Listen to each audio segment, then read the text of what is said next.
to your award ceremony. It's a great honour to be here. And I have to confess, the person that won the sports award, where are you? There's 4 of you was there. You are beating me. I never won a sports award when I was in school. And the reason for that was I was actually quite terrible at sport when I was a child. I loved it. I loved taking part, but I didn't have much success.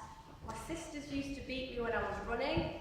I got a certificate to say I'd achieved more swimming than canoeing on a canoeing course. And yeah, I wasn't even much good at swimming either. I could never get my silver award because I couldn't swim fast enough. Not exactly the makings of a great athlete. For me, I really found my strength, unfortunately, when I became disabled.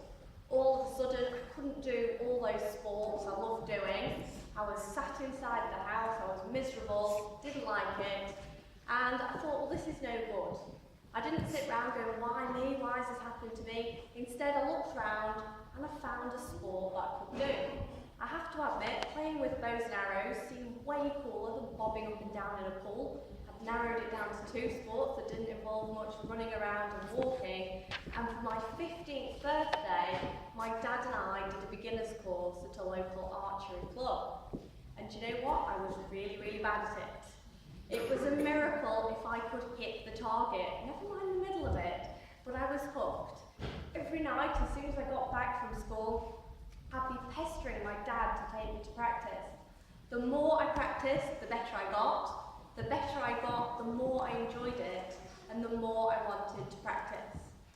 3 years later, I made the Great Britain team, and 5 years after picking up a bow for the very first time, I went to my first Paralympic Games, Beijing 2008. And what can I say about going to a Paralympics, apart from it's the most incredible experience of my life. My favourite part was the opening ceremony. I remember walking into that Bird's Nest Stadium with 91,000 people all cheering. Can you imagine something that big? I had goosebumps, I was trembling, and I've never been as proud in my life. I was there representing my country in the sport I loved. And to start with, the sport went really well. I broke a world record in the ranking round. Unfortunately, you don't win medals for that bit, that just places you for the match play. And in the match play, that's where the pressure's really on. They had 12 arrows, shooting 70 metres. The person with the highest score after those 12 arrows goes through to the next round. The person with the lowest score, that's it for them, game over. Now, my first match, I was against a Chinese competitor. Her home country, she had 8,000 supporters. I had 18. My teammates turned up to watch me. but I got through that match, no problem. I won all my matches, and I made it through to the semi-finals. Now, 2 matches separated me from that gold medal I so desperately wanted to win. The night before those 2 matches, though, I had a complete mental meltdown. I started to think, what if? I want this so badly, but what if I can't do it? What if my best isn't good enough? What if I let myself down? What if I let everybody back home down? I went from one what if, it spiralled out of control until I genuinely believed that my dream of becoming Paralympic champion was impossible. Now, I was very lucky. I received a very inspirational email from my equipment man. He told me I could shoot scores in my sleep that my competitors could only ever dream about. And whilst that really doesn't make much sense at all, the fact that somebody else believed in me that much gave me the boost I needed. Next day, I got up, I went out there, I managed 2 very convincing wins to come away with the gold medal, Beijing 2008.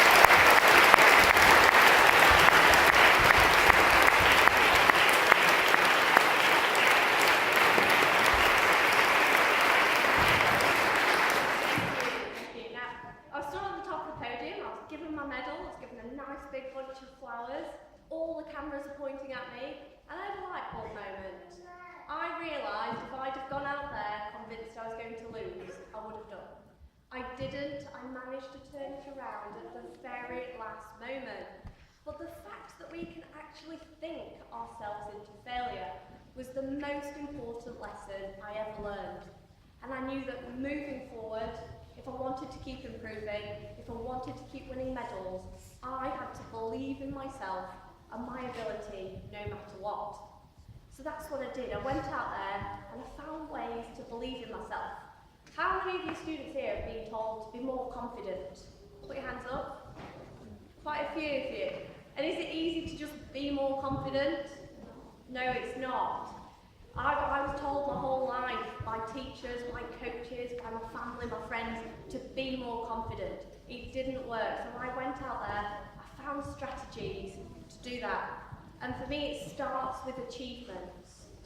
We're very, very bad at recognising, accepting and appreciating our strengths and our achievements. And I think an award ceremony is fantastic because you guys here, you've been recognised for some really, really incredible achievements. And everybody that's won an award should really, really take that away and know that you're really great at whatever it was you were awarded for. Make sense? Yeah? Cool. So, I know this works because I did this for the next 4 years.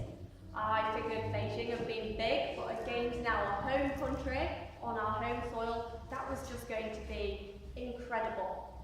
I trained really, really hard, managed to finish my degree off. I'm not sure how I did that. It was real hard work juggling my education and my career, my archery career, but eventually got there. And I trained for 2 years at the National Training Centre because I knew if I wanted to beat my competitors, I had to work harder than everybody else, and the facilities there allowed me to do that. Those 2 years crept round scarily quickly, but I went to London confident in knowing there was nothing more I could do to prepare myself any better. I was also under a lot of pressure to win. Going into London, I was the hot favourite. I'd won every major Paralympic title for the last 5 years. I held all 12 Paralympic world records, and I'd done something very few disabled athletes manage. I made it onto the able-bodied team. In 2010, I became the first disabled athlete to represent England in an able-bodied discipline at the Commonwealth Games. And out there, I won a gold medal with my team. So in London, everybody, including myself, expected me to win. That made it the toughest competition of my life. This time though, I didn't doubt myself. I believed in myself and I made it through to the finals, where in a really tense match it came down to the last arrow. One arrow separated that gold from the silver. And let me tell you, taking that last shot was stressful. I drew my bow back, I was shaking a little bit, but I managed to do a good shot and it went into the yellow, the central ring in the target. But if my opponent got her arrow closer to the middle of mine, she took gold and I settled for silver. And there was nothing I could do but watch and wait. The 20 seconds she was given to shoot just stretched on and on and on as she aimed her bow. Finally, she let it go, the arrow soared towards the target, veered off up into the red, which meant I'd done it. I'd managed to deal with all those expectations heaped upon me to come away with a gold medal in London 2012.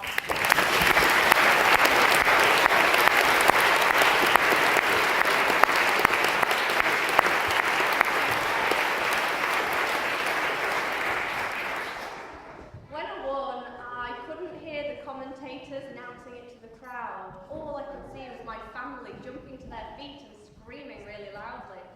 And I can't tell you what it feels like to win something like this. It's the best feeling in the world. Pride, happiness, relief, and a million other emotions all mixed together, as well as that knowledge that all that hard work has paid off. And standing on that podium, receiving my gold medal, is something I'll never ever forget. So, I spent a long time in my athletic career studying success. I wanted to know what it took to be the best in the world, and I'd really, really like to share that with you. I think it's really important to enjoy what you do. Choose a hobby, a future career, a sport that you enjoy doing, that you're passionate about. Because unfortunately, success doesn't come easy. It's not handed to you on a plate. If you want to be good at anything, you've got to work really, really hard for it. And if you enjoy what you do, you're going to want to put in that time and effort to achieve it. You're going to want to get around the challenges, the difficulties, the boring bits thrown your way. Always, always believe in yourself. I believe that everybody has the capacity for greatness. And it's really, really important that you believe you are capable of achieving whatever it is you set out to do. So never ever think you're worthless, you're unattractive, or you're not good enough. Believe in yourself, tell yourself you can do it, and then find a way around to achieve it. And build a support team around you. I won these medals. I might have been stood on the podium getting them, but thousands of people helped me, from coaches, family, friends, teachers, to kind bystanders who brought me a hot drink when it was pouring down with rain and freezing cold. Every kind word, every encouraging comment helped me get to where I am today. And this is really important for you guys to start building your support networks.